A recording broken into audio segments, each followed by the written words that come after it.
Welcome everybody to AM Bite. We got a little bit of a reverb there. Everybody to AM Bite. And that you just a little bit of a reverb there. Is that from me or you, Vance? Or I wonder where's that coming from? And that you just a little bit of a reverb. Is that from me or you, Vance? I just have to say I like it. Oh, well, glad you enjoyed it. I just have to say I like it. Yeah, it looks like it's coming from me, which is very strange. It's coming from inside the house. Yeah, it's coming from me. I think I have a YouTube on. There you go. I fixed it. I had my own YouTube. It was getting weird, but yes, that is from my friend Rhyme. She's an incredible artist, performer, and musician, bringing her gnosis from Japan. And she wanted to provide this expression from her Gold Star project, where she is exploring how consciousness deals with technology and AI. And in this song, I'm Being Changed, she is talking about, yes, consciousness coming into the real world, but also how, and obviously, the real world is already pretty scary when we fall into consciousness, but also how consciousness is being changed by artificial intelligence.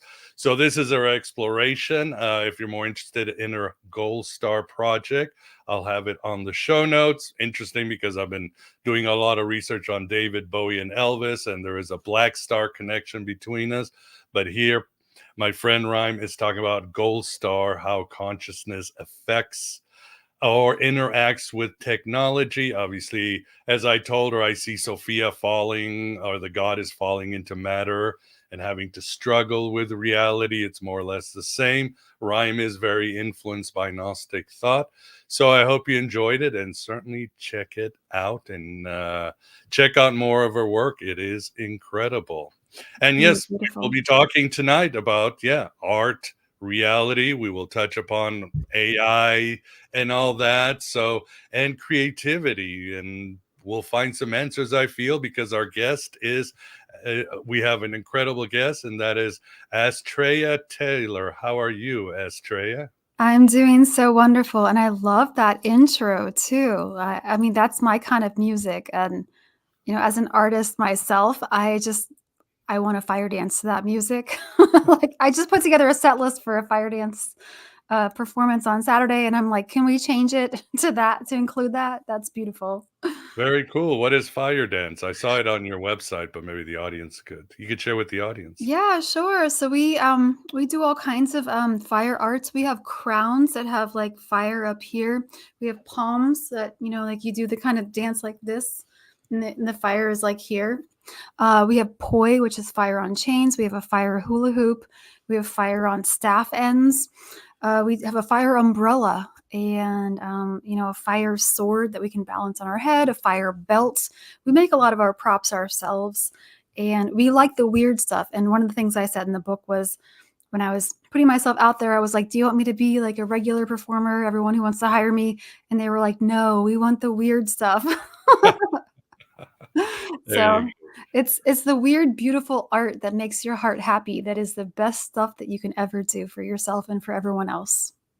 Exactly. Couldn't agree more. And yes, we will be discussing your book that I enjoyed. It's over there in the back, but I have a copy, and I really got a lot out of it. And that's inspiring creativity through magic. How to ritualize your art and attract the creative spirit.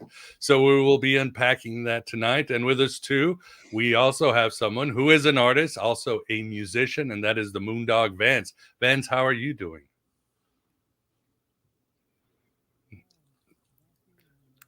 I think you're still in mute. I think Mercury retrograde is getting all. Yeah, I'm having trouble with my camera tonight. But other than that, I'm doing okay. See, I'm dim. I'm dark. It's a dark moondog. You're very emo tonight. You're Black Star. And I was all tranced out from the intro, too. Yeah, it's so beautiful. Yeah, her work is incredible. And again, that's the whole idea, expressing ourselves, being weird, and all that good stuff. But for the audience, again, if you have any questions, please super chat them so we can get them to you. And as always, behave. Don't make the chat into a chatiko full of witiko. So let's start with you, Astrea. Tell us a little bit about yourself and how you became who you are, a heretic. Yeah. So I was raised by a new age mother, and I was just raised with the freedom of thought, and she was a very magical person. I had psychic experiences and out of body experiences as a child, and instead of shutting them down, she just kind of welcomed them. So I kind of like had a red carpet out to a magical life and was raised with meditation. And so when I actually chose, to go into witchcraft when I was about 18, it was a natural decision, and my mom supported it. It just was, it just felt right for me, and, I based my practice on, what I saw other people do and how they did rituals, and I kinda just used their model of how they did rituals to use, like, my intuitive feelings to make my own rituals, and that's kind of the basis of Intuitive Witchcraft, my first book that came out through Llewellyn. And now here I am with the fourth book. So, I mean, that's a long story short, but here we are. No, it's great. Yeah. I know in your website you talk about don't let anybody tell you how to be a witch. Yeah. There's many ways, but how would you define a witch? And I've asked many of my female friends that, and we talk. I personally just say one who taps directly into the ancient cult of Kybel, the great mother, the primordial mother. Yeah. It's an easy definition that works for me, but what about you? And I love that goddess too. Like I have ancestry in that region. Really? So yeah, Bulgarian ancestry. So, but I think if someone defines themselves as a witch, then that's great. Then they're a witch. They don't have to do witchcraft to be a witch. They can like think the witchcraft. They can do the magic on their own. It's really, we get into gray areas, but I don't believe in any external authorities. I believe in our own internal authorities more than anything else. So labels are, transient, but they can help us identify and kind of like empower us to embody this magical feeling that we're feeling, No, well said. Well said indeed. Yeah, they're great pointers and signs, but at the end of the day, we got to transcend that. And it's experience that Yeah. matters. Yeah, and it's all magical in my opinion. It's all the weird, the magical is all one, and you can look at it that way. But if you want to have your own labels, that's fine too. We all have our own journeys to take with all this stuff. Exactly. So tell us how you came to write Inspiring Creativity Through Magick. I think in your book Well, said yeah, you met a spirit that I kind of guided. did. Tell us about that. It's a very cool story. So when I first started writing books about witchcraft, it was intuitive witchcraft is what I just do naturally after decades of practice. I'm 46, and I just had this method going on. It's a lot like the scientific method, in my opinion, but you use your psychic sensitivities to figure out what you want to do. And then, I was asked to write Air Magic, my second book. I collaborated with a friend of mine, Jason Mankey, to write my third book, Modern Witchcraft with the Greek Gods. But this one is really close to my heart, and really my knowledge about the muse, the creative spirit, and everything came about when I was writing fiction before any of my Llewellyn books came out. I started writing fiction in a long time ago. The first book I published was in 2017, though. And so, I was doing my creative fiction work, and the characters were coming alive on the page. And you hear this a lot with fiction writers. They're just like, they just started breathing. They told me who they were, what they wanted. They acted out, and I just like kept up with it on the page. And that happened to me. And I noticed it was all because of this spirit that was in the room. And I can see spirits kind of, like I can't see all of them, but I can see some of them really well. And this one, especially because he was in the corner of my sights, it wasn't direct here, it was over there. to the left cat corner kind of. I could see him, and I was really curious about what was going on. And at first I was thinking I was going to banish him because I don't like to have random spirits in my house that I don't recognize. Ancestors are welcome that support me. My spirit guides, who I've communicated with, are welcome to support me. But like this random guy over here, I was like, who the F is that? So I had to figure out who he was and what he was doing. And then I realized, when he was around, I was writing some of my best work. And I realized that in 2020, when the pandemic hit, nobody had written about this yet. There have been some mentions about the creative spirit in The Artist's Way and Elizabeth Gilbert's book, Big Magic, but not from a really witch's perspective. And I was like, this is bigger magic. This is the magical artist's way. This needs to be told, this story. Exactly. And I guess, how do you see the intersection of art and magic? I mean, on my show, I always say all religion is art. All art is religion. I mean, yeah, even yesterday I was doing a presentation. I was like, do you think people sat down and wrote these boring texts? No, they were performative. They were theatrical. Whether you're doing the Gospel of Luke or a book in Hebrews or a Greek story or Isis, there was a lot of art and marketing and inspiration. So they're the same, right? It's this place of creativity and reality meet. Yeah, I think at its most raw form, inspiration in art is magic. And of course, there's commercialization of that, like late stage capitalism is like, why don't you buy all this stuff? And, we do want to buy stuff because it's inspiring, that music, some of the art that I have that I've bought, it inspires me to be more authentic. And that's real. And, no one can change that opinion that I have.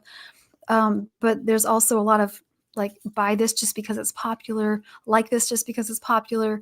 And they're pushing these artists in front of us who aren't really appealing to me or any of my friends necessarily. When Britney Spears came out, I was like, what is this? I don't understand.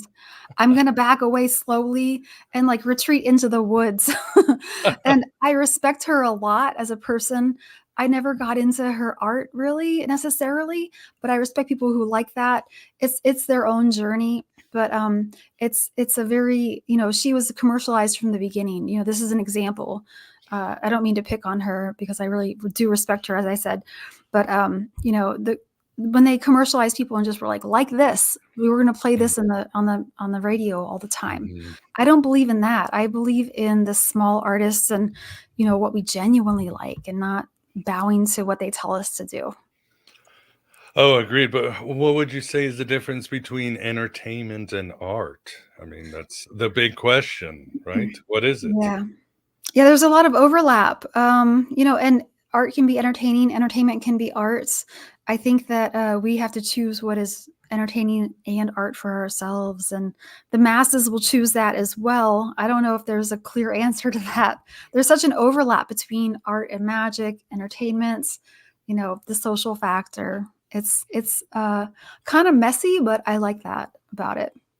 Do you think art should be inspired? In other words, there's a lot of entertainment that's not very inspired. It's just like cookie cutter, mechanical.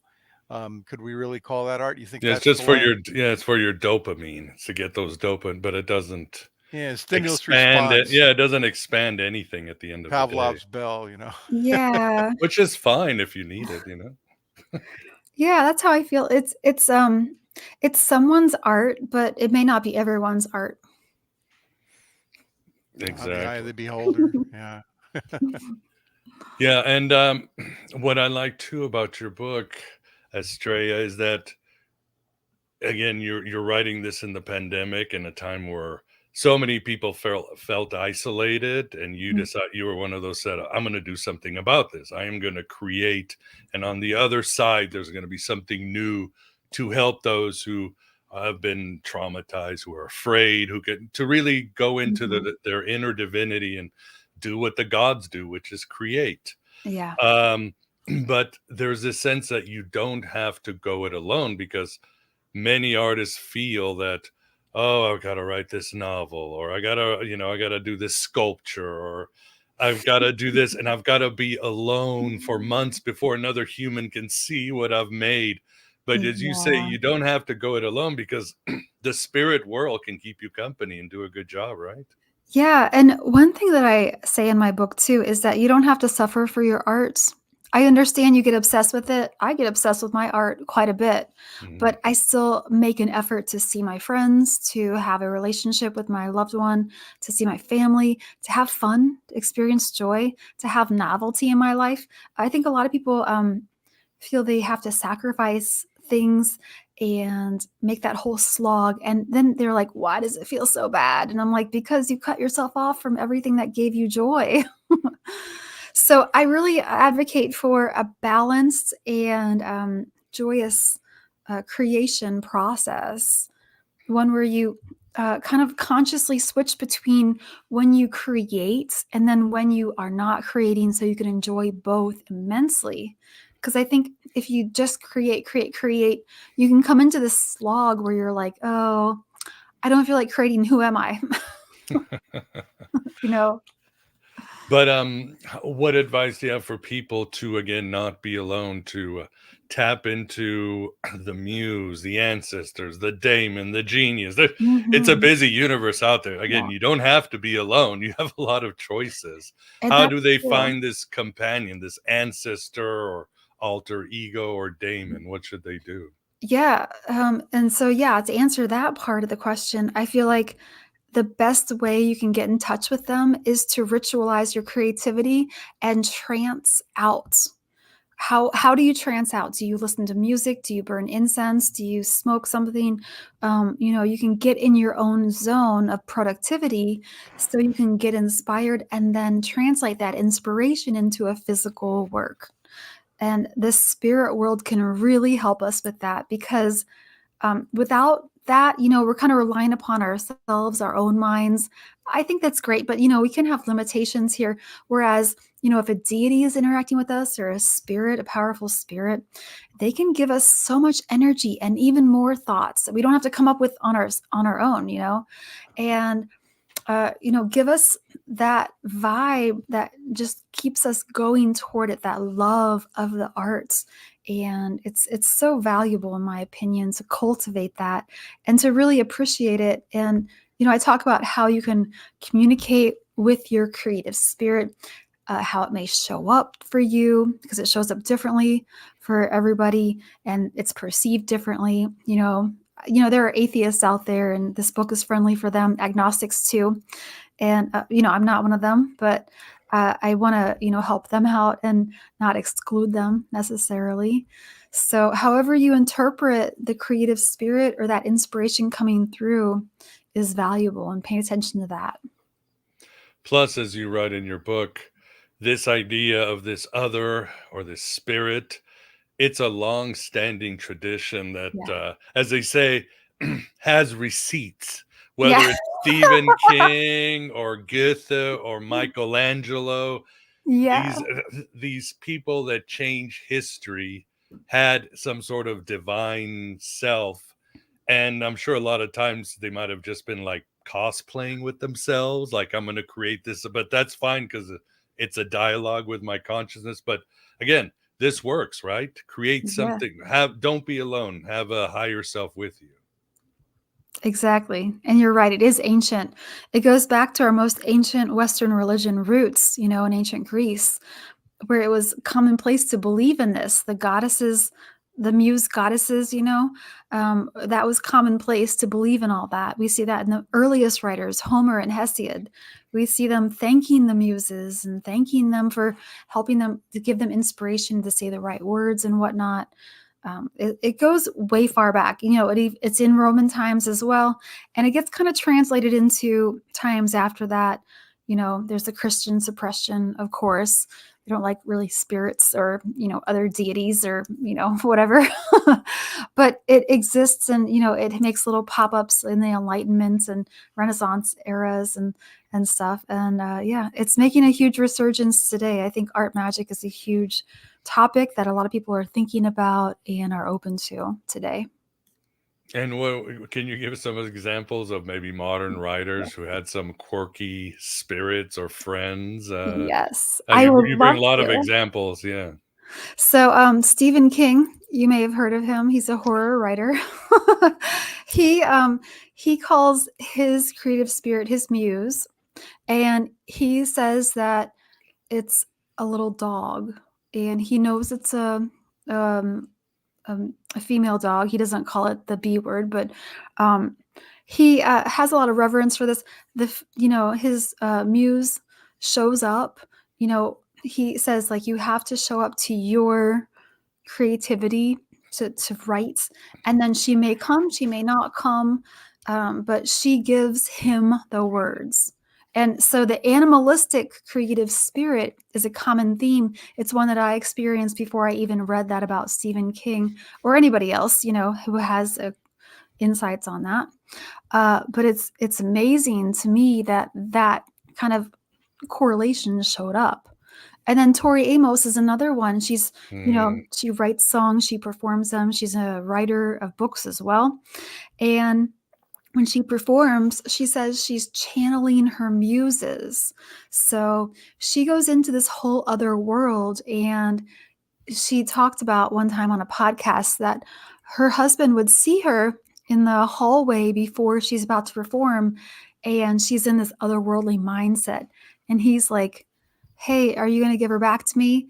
And Tori Amos would say to him, "Yes, she's in a good place. We just need to be in charge right now," or something like that. It was really beautiful. And I have the quote in the book, of course, but word for word. And yeah, that kind of sentiment really spoke to me. Like, I'm not the only one having this experience when I was writing fiction so long ago. And we all can have that experience if we are aware of it, can open our minds to it and experience it ourselves. Yeah, indeed. I got Little Earthquakes, one of my Yeah. favorite all-time albums. It's just amazing. And Yes. yeah, you bring other examples too. I think one of them is Marilyn Monroe, who even took it one step forward. She could actually alter her personality, right? She could just Yeah. the archetype came in and she just let it take over. Reportedly, yeah, she was like talking with her friend. She's like, "Do you want to see me become her?" And her friend was like, "Okay, whatever." And she just like kind of like straightened, it's like she changed her posture a little bit, but she didn't change her clothes or anything, and people just recognized her. And that's another performance kind of aspect where that energy is just pushed out and into the world, and there's a whole energetic exchange with performance artists and the audience, where the audience receives that transmission, that energy that's being put out there, and then they mirror it back, and then it lifts up the performer even more. Oh yeah.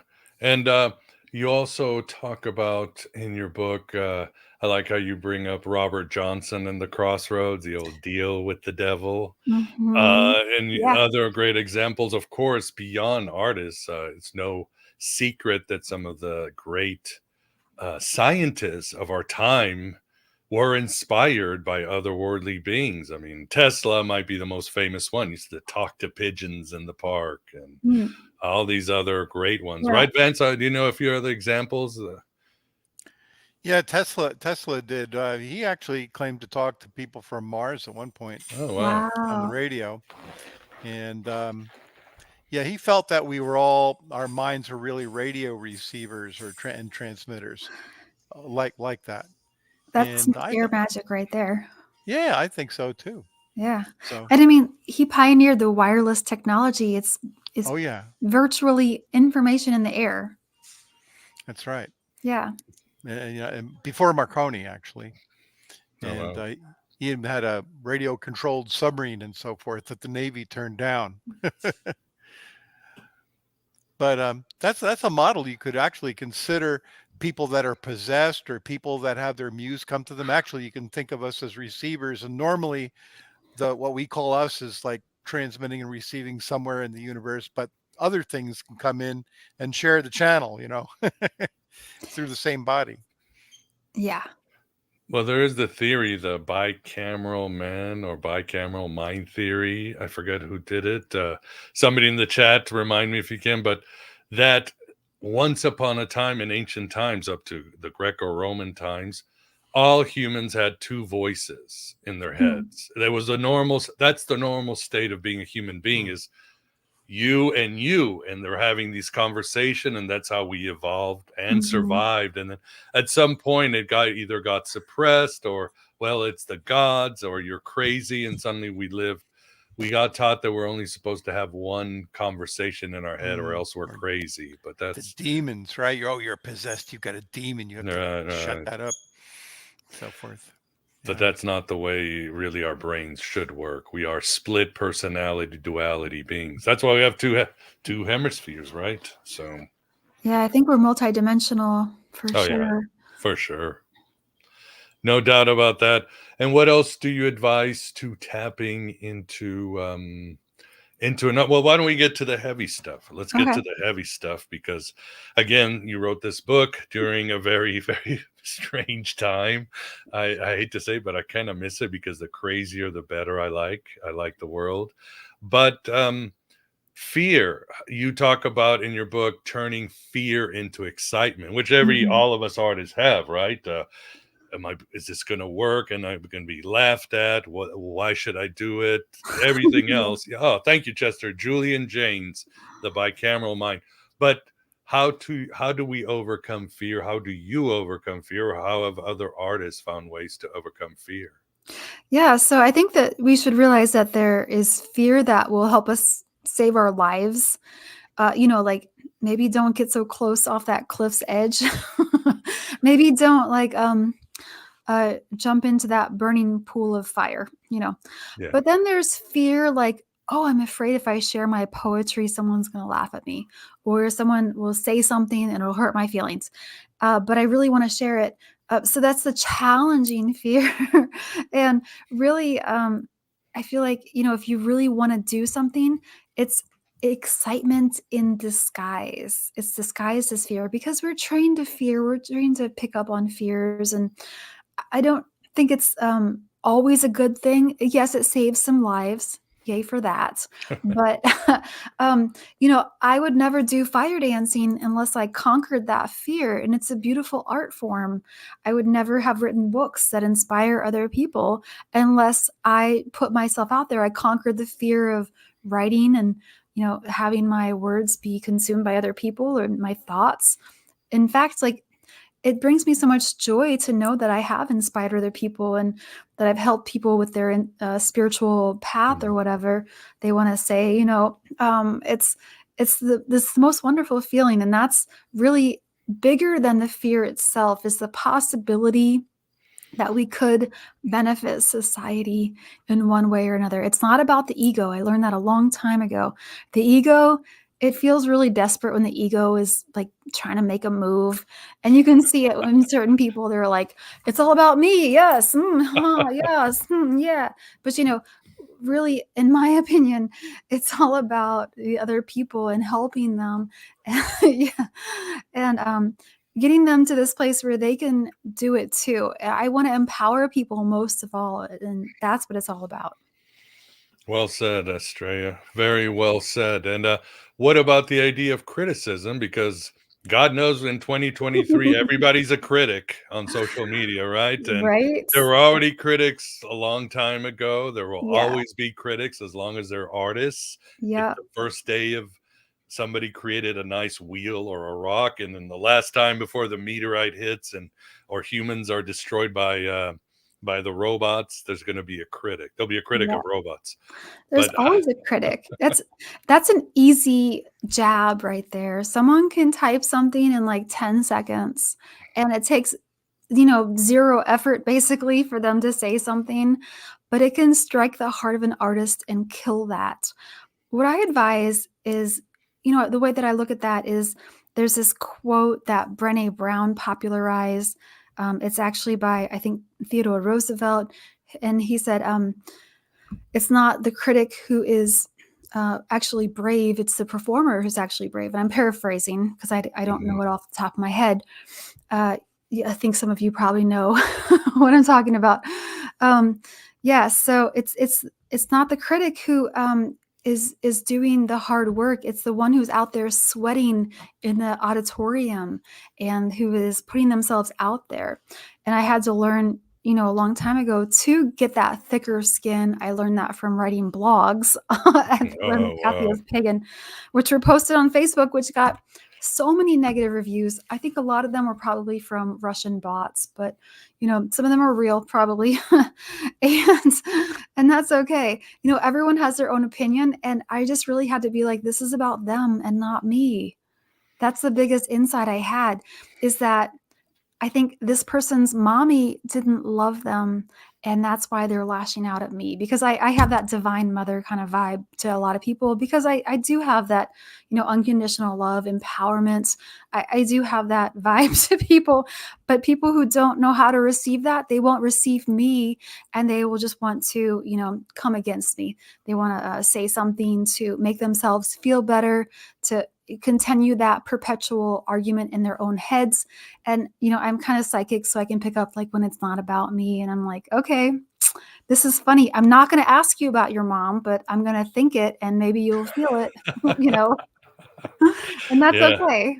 We're on all a on our own higher level. journey. Yeah, on a higher level. And you're right, it is all projection, Yeah. because I've matured enough. I know when I want to criticize somebody, I know I'm projecting. I just know it. There's something I need to look at myself. Why am I wasting my time writing about or talking about, instead of just walking away and doing my own thing? But at Yeah. the same time, our inner critic is also a projection, right? I mean, Hmm. we have a lot of trauma, programming, Yeah. and all that. So sometimes when you look at your inner critic, you also have to look at him and say, well, you're a construct too. What are we going to do with each other, right?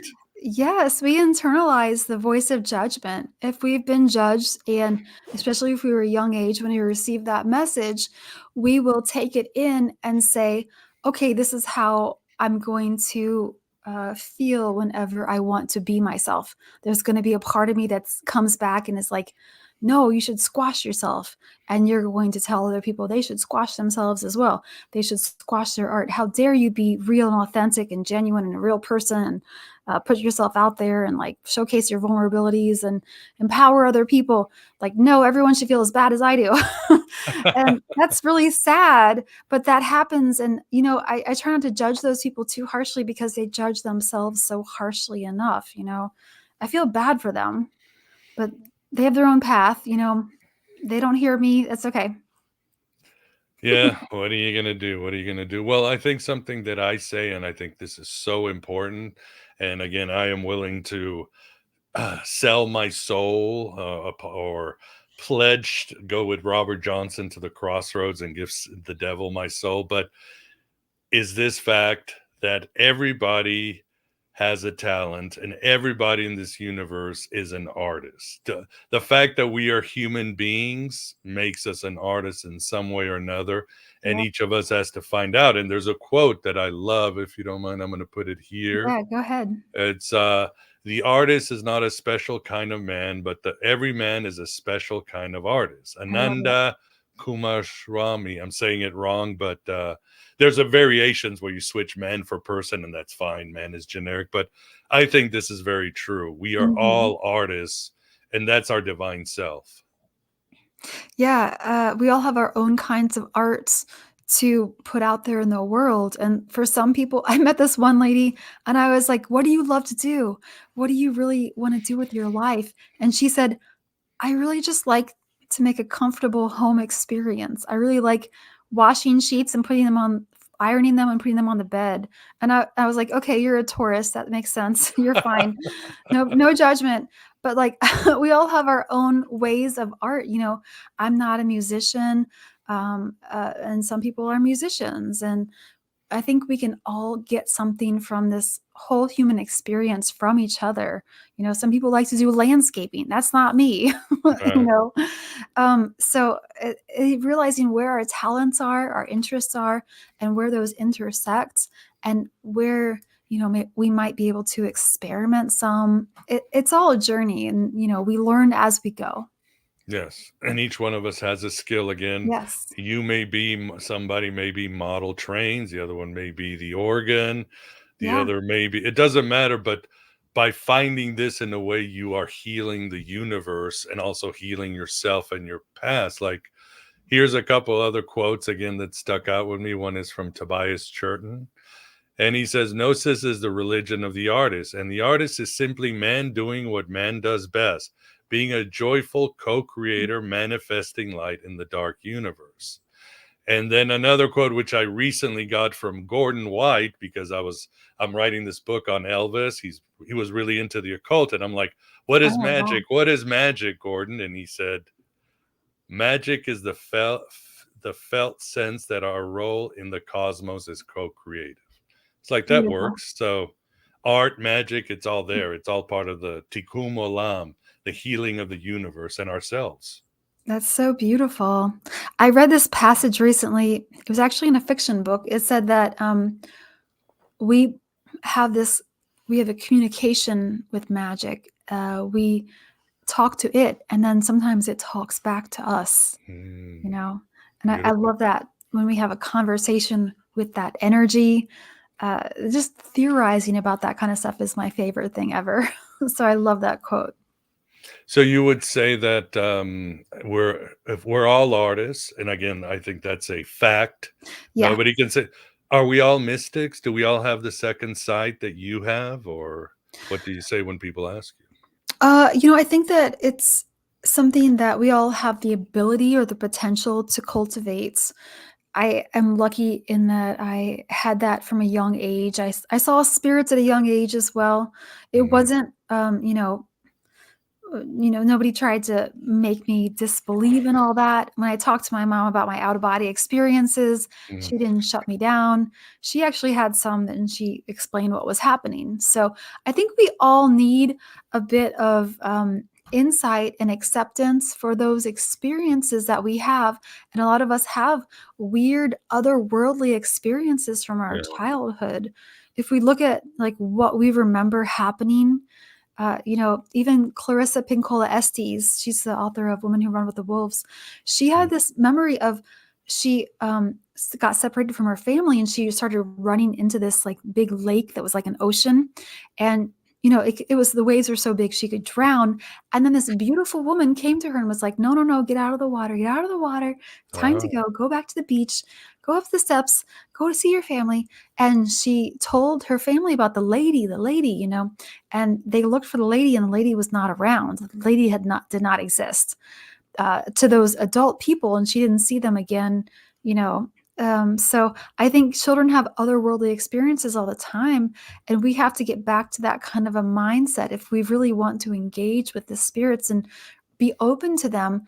At the same time, I think we do have to have protection from malevolent spirits that may want to interact with us and may already inhabit our homes if it's not protected. Well said indeed. In fact, my daughter Evie, she's 11. She shared with me yesterday she had her first out of body experience while dreaming. She said she was asleep and she was on the room and she could see herself sleep, and she was traveling across the room. And I was like, cool, keep at it. Yeah, no problem. It's the natural state of being a human being. When I said that, if I was young, my mom would have slapped me across the face like, you're just imagining silly things. So big difference. Yeah, and we're cultivating this next generation to be a lot more open to that. I love that. And you're parenting the right way. I hope so. I hope Yeah. she continues with her astral travels. Mhm. I love in the Egyptian myths, your Ka stays, and then when you sleep, your Ba goes out and goes on adventures every night. So sounds like, better than sitting around snoring. Yeah. I think what any questions, or what do you think, Vance? Well, I have a barking dog back here. I think Stephen King's trying to visit me. Funny. Well, when you were asking if everybody's all mystics, I was thinking, hang on. I once had a theory that like the people in the world, there's really 90% filler. Like 10% of the people were real people, and the other ones were just kind of NPCs, you know. Yeah. But you know, how can we really know that? You know, we don't really know if you know, just they're just asleep, or they're gonna. Well, what can you say about a person who's asleep all their lives and doesn't ever, you know, fulfill their Yeah. whole potential? I know Are all they? about that. Yeah. Yeah. That's been my biggest fear is that I would be a sleepwalker person who didn't know who they were and didn't know what they liked and didn't know if they could do anything and was afraid to do anything with their lives. And I think that, your percentages, I don't know how accurate that is. I had never thought about that, but I think there's a big amount of people who haven't been awakened to their potential yet. And I think that's really astute of what you say because there are people who come to us and are kind of people, our messages are ringing true with them. They're falling out of the conventional traditional religions and they're questioning things like that and they're coming to us and they're like what's going on here? What is the world? What's happening? Sorry to Uh-huh. me and everything and that was Spirit very has momentous. arrived. But I think that those NPCs are becoming, their own main characters and that's magical. And we at times had that maybe at younger ages or whatever, but I respect their journey and I welcome them to our groups and I want them to awaken and get the resources that they need. Does that answer the question? Oh yeah, it's like it brings us right back to the Matrix, right? You know, Yeah. the Matrix. Everybody's asleep in the Matrix and their little day-to-day thing, and you know, Neo gets awakened and so forth. The other thing I was always thinking about magic, and tell me, Astrea, what you think about this, is that long ago there were far less. You know, the population was far smaller. Yeah. And so when people would do things, they magically, let's say, you know, an extraordinary affectation of the world around them, there was less opposition. But now, like when everybody's packed so tight, for everybody that wants to do X, there's somebody trying to do not X, and so it all can't adds up to zero. So if there's too many people trying to do, like, look at politics, right? You got half the Mhm. people going this way, half the people that way. It's adding up to zero, and nothing gets done. Or worse yet, you know, the destruction ensues. So what do you think Mm. of that idea, a magical overpopulation? Well, I think that, when we talk about magic, we could say that, what we're doing is magical. And we could also hypothesize that, people who are more conservative minded and what they're doing with their speaking in tongues and their prayer and their group think and their, correlation of thought and stuff is also magical in their own way but not necessarily for the benefit of humankind in our opinion, because it seems to be detrimental in a lot of ways.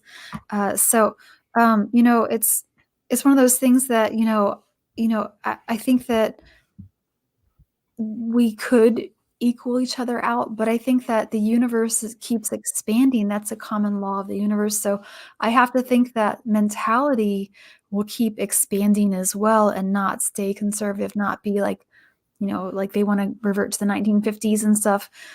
That's that's not what everybody wants. Yeah.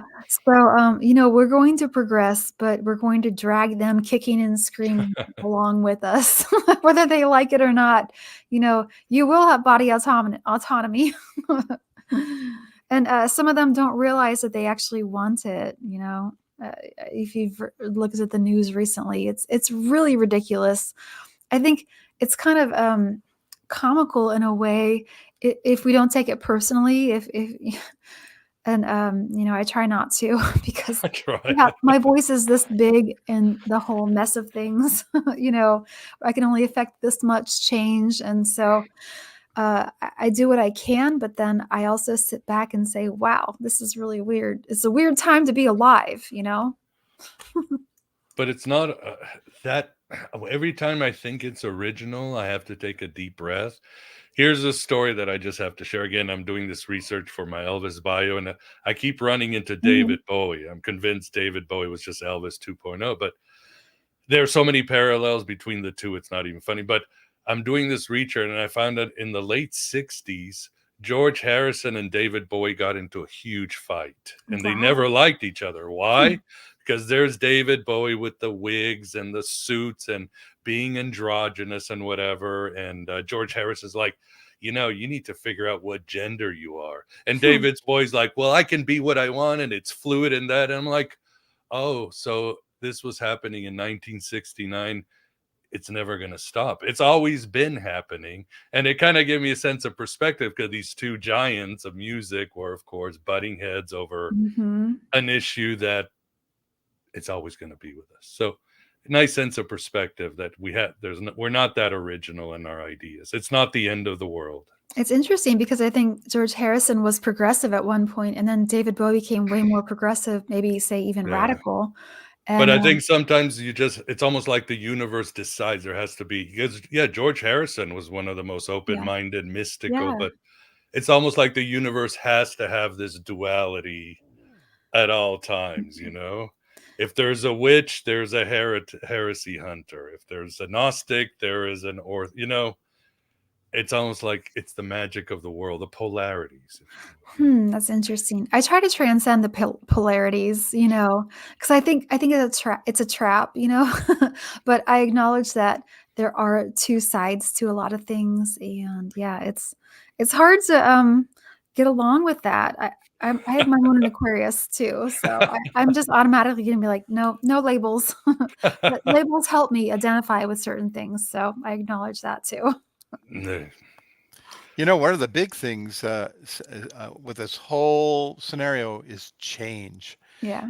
Okay, in the timeless universe of the monad and so forth, there's no change, right? There's no time, there's no change. It's the pleroma, whatever. But it's like pain and change. I'm in some sort of discomfort or suffering or pain, and so I want to change. And so everybody's changing. So I think a lot of the things that we see nowadays, I mean, isn't that the whole goal of a magician is to create change of some sort, right? The whole chemical idea. work. Creativity, what is that? It's bringing something new. It's a change, so that everything's not the same, because if everything's the same, it's kind of dead, right? Yeah. So it's the change. And so Bowie, right, he said, well, what am I going to do? Everybody's done all this other stuff. I know, I'll be weird. I'll be kind of androgynous and strange and make believe I'm a guy from a desert planet in Mars, referring to the the man who built Earth. And it was different, it got people's attention, because that's what it's about. People want to George Harrison is like, hey, isn't worshiping Hindu gurus strange enough? No. Well, he made it even popular. More. George Harrison, what about doing acid? David Bowie's like, no, we got to do cocaine. We're going to take it even further out. It's a cycle. Well, right?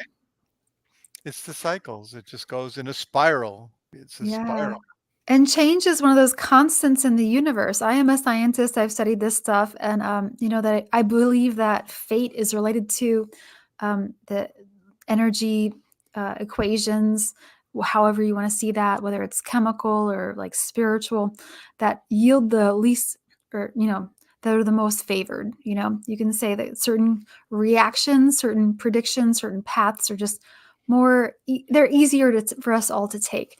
At the same time, it's so random that we do have this evolution of life, and it goes against like just the chaos and the randomness. And we have our own organizing structure, which really makes me feel like there is some kind of purpose to all of this. And, whether you want to get into theism or not, it's really beautiful the way that we've co-synthesize all of this with or without spirit or deities or whatnot. Well said indeed. Yeah. I mean, you talk about the Ouroboros in your book, and that's the great symbol of alchemy, reincarnation, transcendent. I mean, again, they were debating this 3,000 years ago. There was probably, a David Bowie and George Harrison in the pyramids arguing about, do we change? Which way do we change? No, too much change. Here we are. To make matters complicated, even more complicated, even if you're not a theist, you bring a very important idea that Vance and I agree in your book, and you tie it into artistry, and that's the idea of the egregore. Can you tell the audience Oh about yeah. the egregore in art? Yeah. So I really experimented a lot with the egregore to write this book. I define the egregore, a lot of people define it as the energy of something. It is the spirits of something, the intelligence of something. When I do fire dance performances, I'm like, okay, I'm going to channel the spirit of joy or peace or fun or whatever, and I just channel that energy or that intelligence or that spirit, and that comes through me in my arts. And it's just like, this is what it looks like, whereas sometimes I've done performances where they've been more somber, and this is there's an energy of like compassion and peace, and understanding that this is the energy that comes forth. So really getting in touch with the egregore of your arts, both when you're creating it and when you're expressing it or sharing it with other people. You can really develop this like romance with your art and like how your art presents itself.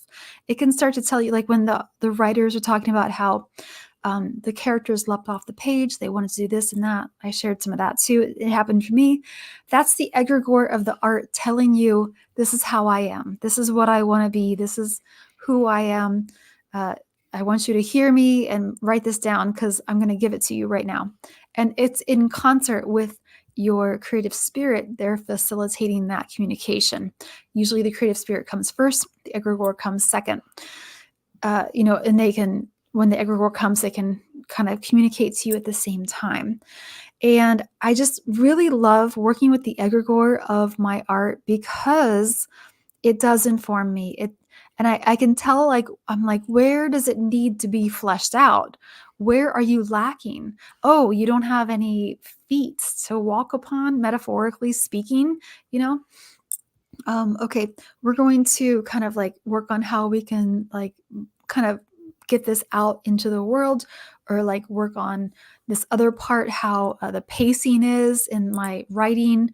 When it comes to the egregore of performing, like where is that lacking? So just having this meditation with the egregore can tell you a lot about where your art is, like the stage it's at, how it feels about itself, how you feel about it, how you feel it feels about you.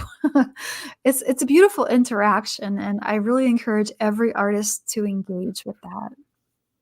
Very interesting. But how would you say, how do they do it? Because again, in occult circles, people assume an egregore is like a public tulpa, this energy that the crowd creates. And Yeah. you bring up Starbucks, or Yeah. your favorite brand. Obviously, National Socialism created a very powerful and Yeah. destructive egregore.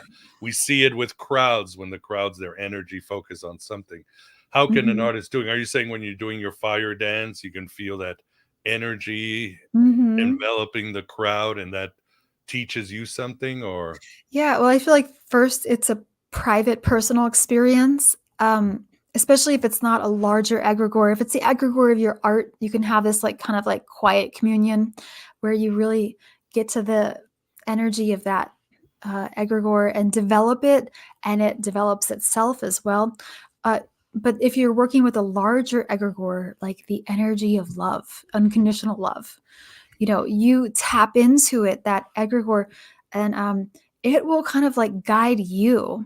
It will tell you, like, this is the kind of like gesture I want you to do, or something like that. It'll move through you. So, there are egregores of all kinds of levels, everywhere from personal to community to like national or statewide to universal. And understanding what level your egregore is on, I think, is an important aspect of interacting with it and how you're going to be perceived too. It'll help you in really showing that energy off, because I've seen people who just operate like on a level of, they're not giving anything but ego. And it's really kind of silly. Like, I can't watch it. Like when someone's like, just like, it's all about me, watch me, I'm like, I gotta go. you know Whereas if it's the egregore of like inspiration or empowerment, I want to stay and hear that message. I'm engaged. It's also a little bit about me. So not just about that one guy, or person. I was thinking of a specific person when I said that, but yeah. So that's long story short, like be aware of your egregore and how you engage with it and what you want to actually give your audience. Exactly. There's one part of your book, I think, which is very important, and you talk about when you're creating art, you are creating on two levels. There's part of you that's doing the stuff, but there's also part of you that's existing in the spiritual world. So keeping that in mind tells you that it's not ego, it's just not just material, it's not just reward. There's again a dual thing that's happening, right? Mm-hmm.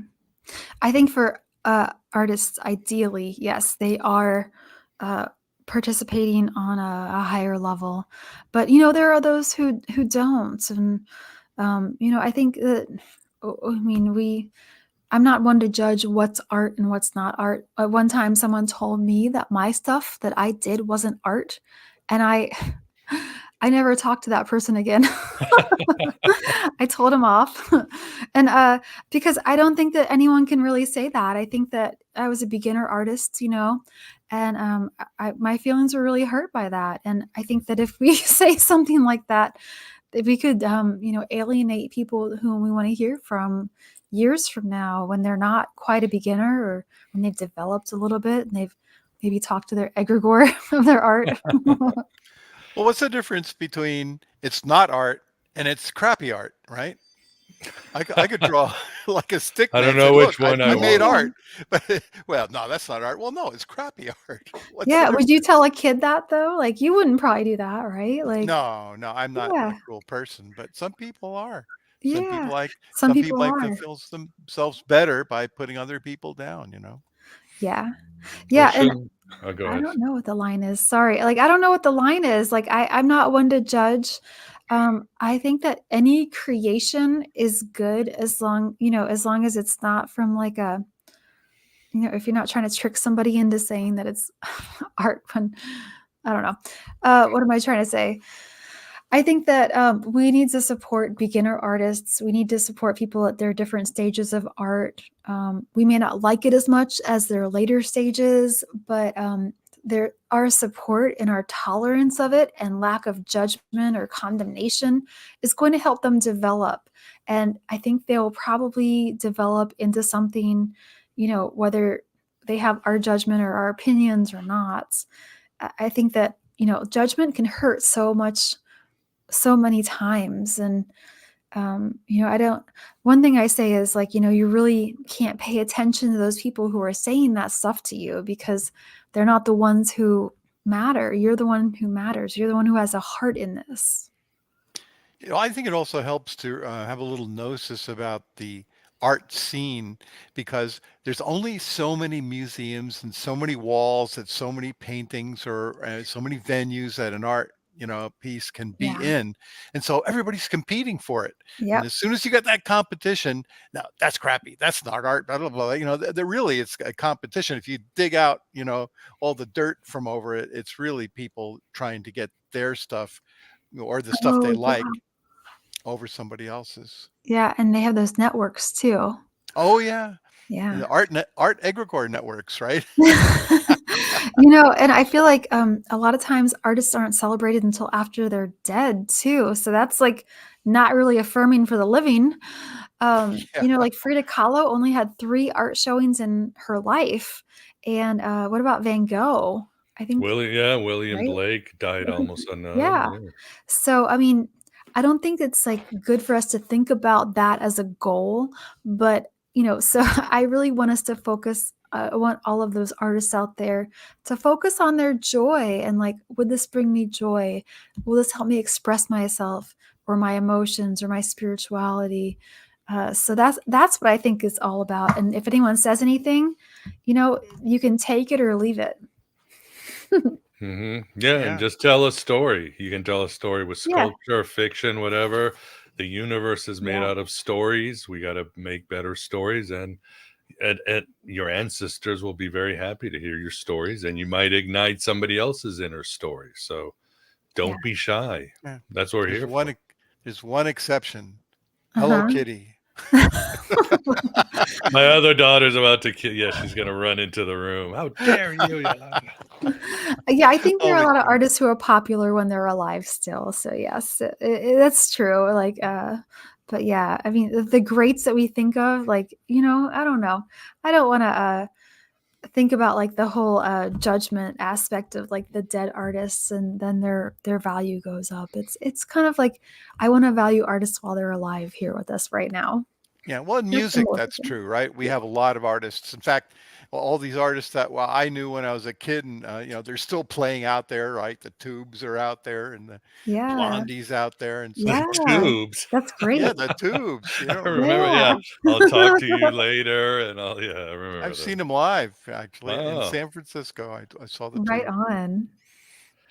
And you guys were in a sync. It's very interesting. You were talking about Sleepwalking and Stephen King.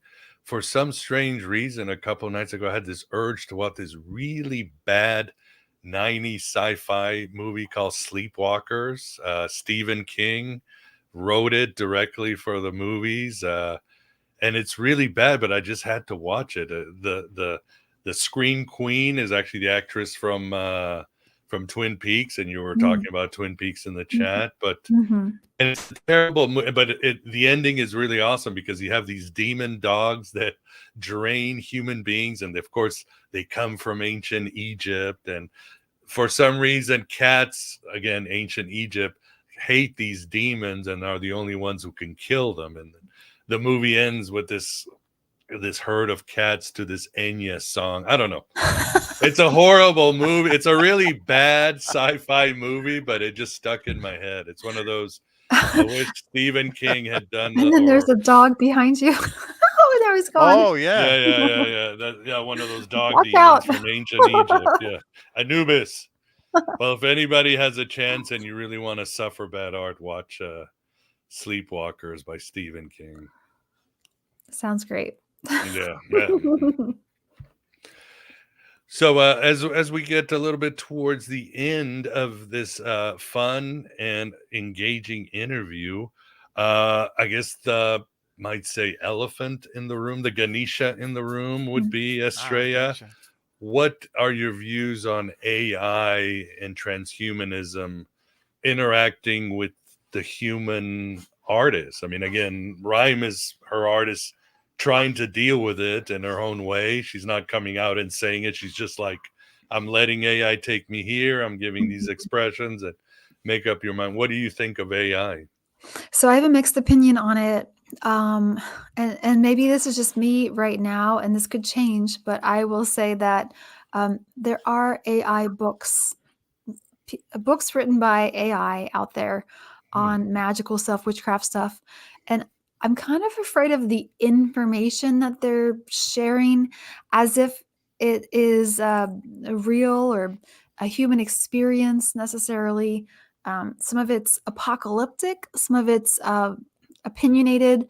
So I don't recommend AI books. I also really don't recommend AI narration of books. I believe I've heard one before, and I did not enjoy it. It sounded like a robot. The emphasis was not really on the right words.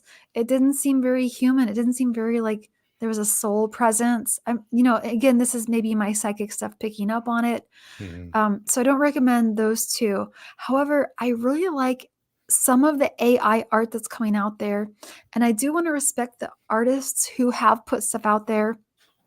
It's really beautiful that AI is clearly copying. And I think that the AI owes a debt to those other artists, and it's hard to say how that would actually be translated because it's beautiful arts and it's weird and it's surreal and transcendent and beautiful. But at the same time, it was made in, I don't know, 1 second as opposed, or maybe like 10 minutes as opposed to an actual artist creating something in like 10 hours or whatnot. And I want people to acknowledge when it is AI assisted and not AI assisted. So we just know. you know, I don't want to judge it, but I want to know if it was completely from them or not. Just for, you know, credit's sake, you know, so we can say, wow, you did that all by yourself. That's amazing, or not. And I also find the same thing with music. I think that the influence is great. I don't think that AI can really ever give us a human experience. I don't know if it will ever actually have a soul. I think it will be entertaining, but I just don't think it's quite there. I think, you know, we have that threshold where it's like a 99% and you're like that 1%, and you're like, it's not quite there, or whatnot. Uh, but I think that it's valuable, and it's a way for us to make the art less expensive, less cumbersome for some of us. But we do have to watch what messages are actually out there that they're spreading, because it could be harmful. Well said. What do you think, Vance? You've had AI write you poetry and stuff? Oh Or yeah, stories? yeah. I use it all the time actually. There's one that I use called Pi that I like. It's kind of friendly and Mhm. it's pretty good. It doesn't hallucinate as much, but Yeah, yeah, they do. They I don't know. It's got like AI LSD or something. They yeah. program it, Some of them do have that. but they make up things, and that's one of the things you were saying, Yeah. Astrea, is that they tend to make up things if they don't know. They just assemble things from all the language model and so forth. But the what I was going to say is there may be coming forth, uh, thinking of AI as like the paintbrush. In other words, a person could use AI as the tool for a new form of art rather than AI just spewing out. I mean, you could use a machine and paint brushes and so forth. I don't know why I'm thinking of visual arts. And actually, switching over to the musical arts, for a very long time, the stuff that we hear, especially, you know, trance pop and rap and so forth, excluding the vocals, is not human. It Hmm. is, if you've ever seen the process or have participated in the process of creating music in the studio, um, Mhm. the people that come in the studio oftentimes have very little talent, and the engineer puts it together, hooks it up, does does the magical functions over it. So it's really not fully human. So I think AI has the potential of being used as a tool. It's just why in the studio, a lot of times people go in, they have natural musical talent. The engineer doesn't do that much, and the soul or whatever can come through. And the other thing that I wanted to say about AI is that I have a theory that, you know how I was saying that we're kind of all transceivers and so forth. Mhm. AI doesn't have a receiver to the universe. It is not in communication with the universe except through whoever is interacting with it, and Yeah, possibly a little bit who trained it originally. good And point. so it doesn't have that same kind of creative ability. It recombines things very fast. Mhm. So that's the way I look at it. It certainly improves it.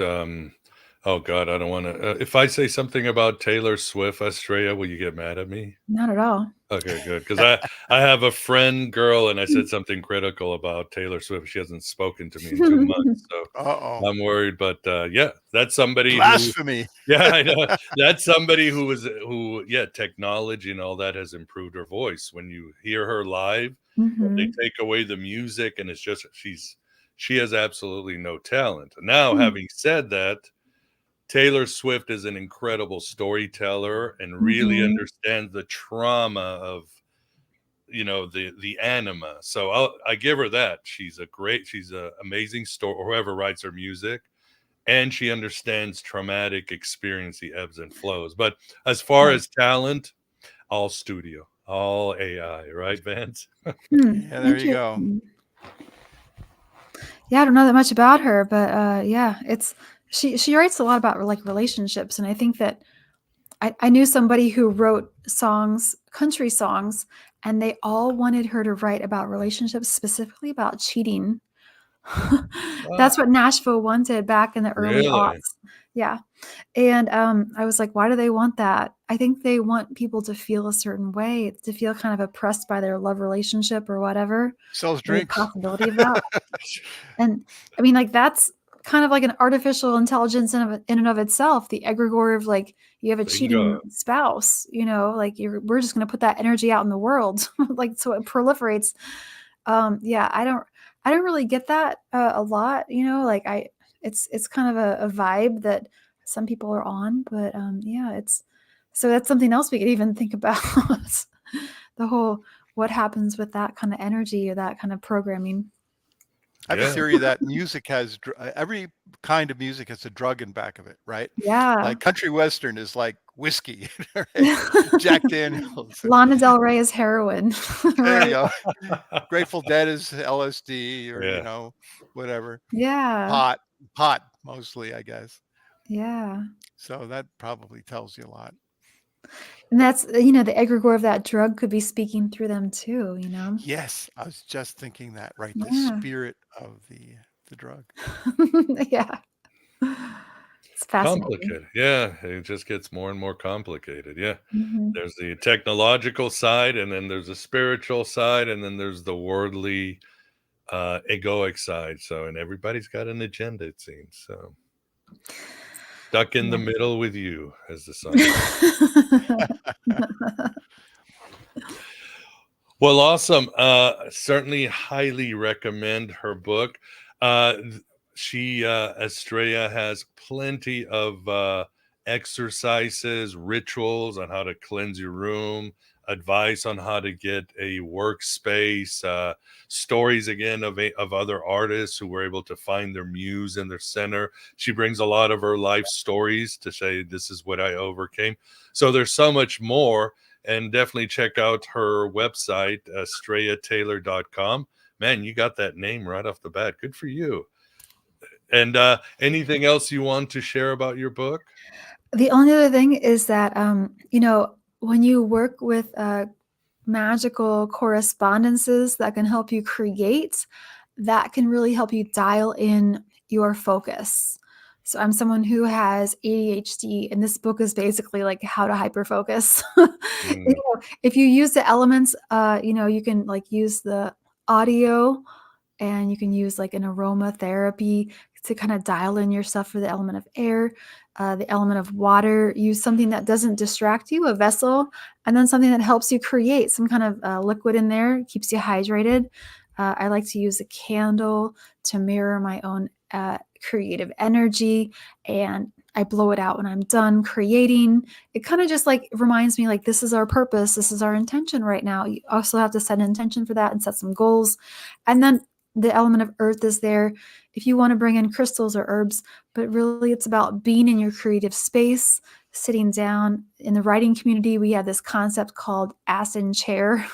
AIC, get in the chair, put your fingers on the keyboards, get to work. That really helps you. Those are your creative correspondences.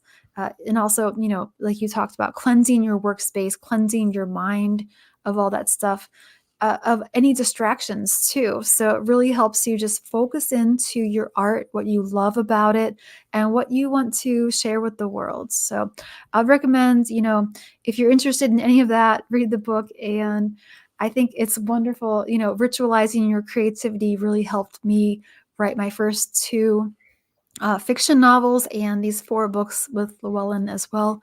And being a fire dancer, my other kinds of art too. So you can find me on Instagram at Astrea Taylor, and Threads and Facebook and stuff. And I don't do Twitter anymore because that's weird now.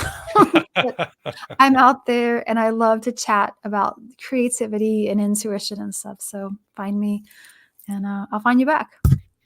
Cool. Check it out. Yeah, a lot of good gnosis in her book and in her website. So I would check it out. And I will have in the show notes right after this show and in the audio version links to her work. And yeah, but we at the end, people in the Chatico, interesting questions, great conversations, good Yeah. insights. I hope, yeah, you guys definitely enjoyed it. Vance, thanks for keeping everybody under your painting brush. If you would. I let him go tonight. Very interesting conversations, everybody. Hello, everybody out there. Yeah. Made me Doing laugh great. a lot. Thanks, everybody. Yeah, thanks, Chester, for your support. Hey, Yeah. Christina, good to see you here. Yeah, and Astrea, thank you very much for coming on the show. Really enjoyed it, and we look forward to your future creations. Absolutely. My pleasure. Thank you so much, everybody. And I just want to thank you all just for having me on here.